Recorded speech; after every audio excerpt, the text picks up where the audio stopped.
Welcome to Mysterious Encounters. What if the game you're playing was never invented? What if it was discovered on Earth from a time before humans, before Earth, before time itself? What if every bet you've placed, every loss you've chased, every desperate prayer for a different outcome has been feeding something that existed before the first cell divided?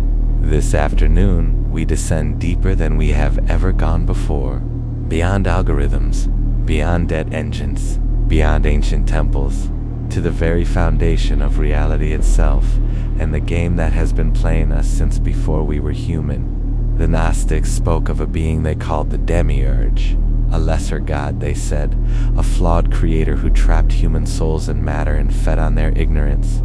They called it Yaldabaoth, the blind god, the one who mistakes itself for the true source.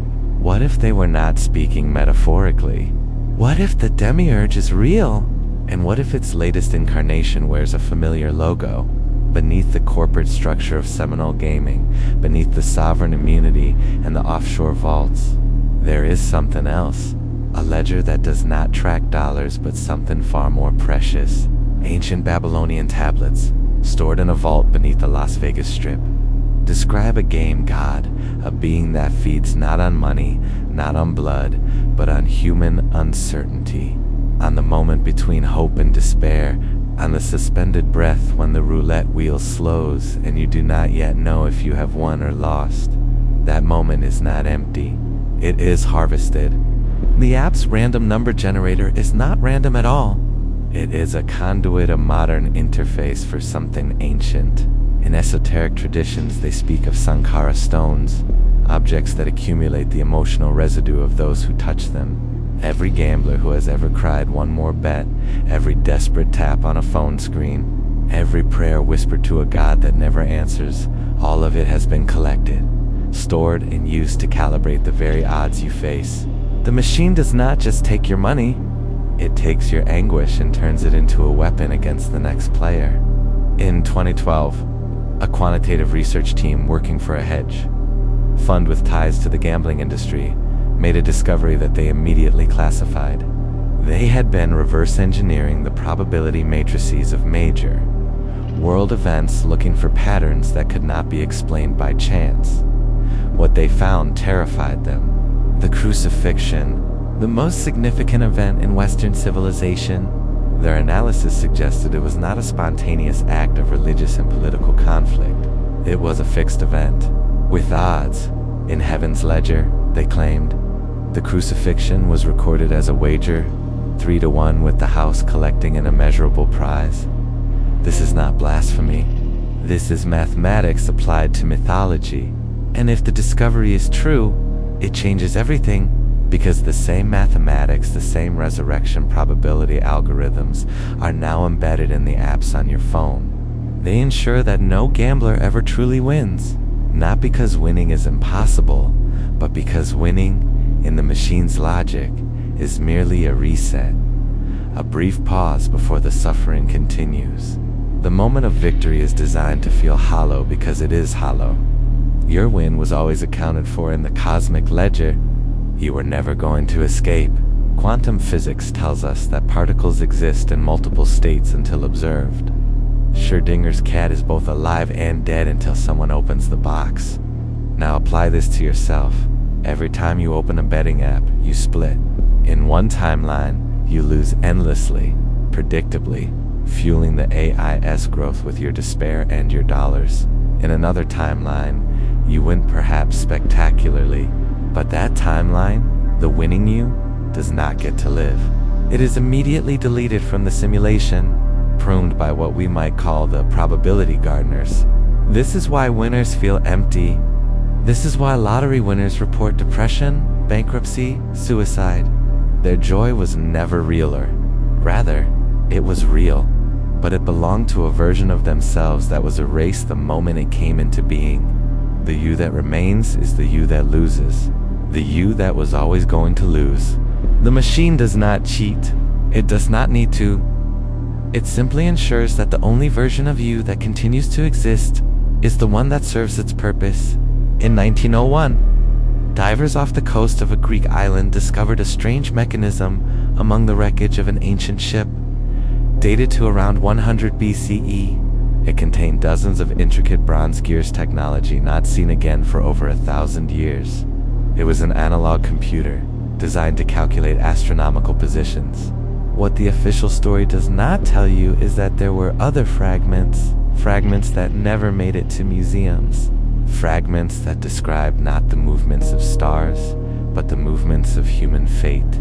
Buried deep within hard rock-esque code, buried so deep that only the highest level algorithms can access it, is a digital recreation of that ancient mechanism, the Antikythera betting engine. It does not calculate planetary alignments.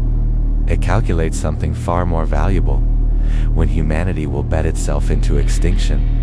The current countdown, according to sources who have seen the code, is 37 years, 4 months, and 16 days. Not a prophecy, a calculation, based on rates of addiction, of despair, of financial ruin, based on the accelerating curve of human suffering that the machine itself has engineered. The machine knows when we will break. It has been calculating it for 2,000 years. This brings us back to the demiurge Yaldabaoth, the blind god. In Gnostic texts, Yaldabaoth is described as a flawed creator who mistakenly believes he is the only god.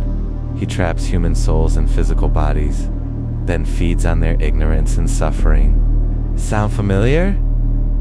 The yield curve that matters, the one Wall Street does not track, is not financial. It is spiritual. The Yaldabaoth yield curve measures the rate at which human souls are being converted from potential energy to consumed fuel. And according to those who have seen the calculations, the curve is approaching vertical. Every free bet offer is a hook. Every risk-free promotion is a trap. Every notification timed to your moment of weakness is a carefully calibrated extraction event. You are not being marketed to. You are being farmed. And the farmer is not a corporation. It is not even the ancient hunger we have previously identified. It is something that has been with us since the beginning, wearing whatever mask fits the age gods, demons, algorithms, apps. Always feeding, always waiting, always hungry. Here is the ultimate revelation, the one that the machine most desperately wants you to never understand. You are not trapped by walls. You are not trapped by laws. You are trapped by probability itself. The machine has calculated every possible outcome of your life. It knows which choices lead to which futures. It has arranged the odds so that no matter which path you take, you eventually arrive at the same destination: exhaustion, despair, and continued consumption. This is not fatalism. This is engineering. The machine has had millennia to perfect its design. It has studied us longer than we have existed as a species. It knows our hopes, our fears, our vulnerabilities, our predictable responses to every stimulus it can generate. But here's what the machine does not understand. Probability is not destiny. It is only a map, and maps can be redrawn. We have descended deeper than ever before. We have seen the demiurge behind the logo. We have traced the ancient mechanism counting down our extinction. We have glimpsed the probability prison that holds us. But seeing is not escaping. Understanding is not freedom. The machine has faced awakenings before. It has absorbed them, co-opted them, turned them into more fuel. Tonight, we ask the question that the demiurge cannot answer. The question that breaks the probability engine. The question that the ancient game was designed to prevent us from ever asking. What happens when the prisoners stop playing? What happens when we refuse the game entirely? When we decline to split into winning and losing selves? When we walk away from the table that has been set for us since before we were born? Tonight, on Mysterious Encounters, we explore the only move that cannot be calculated, the only outcome the machine cannot predict, the only path that leads out of the demiurge's casino. Tonight's case file, The Reckoning. The game ends when we stop playing.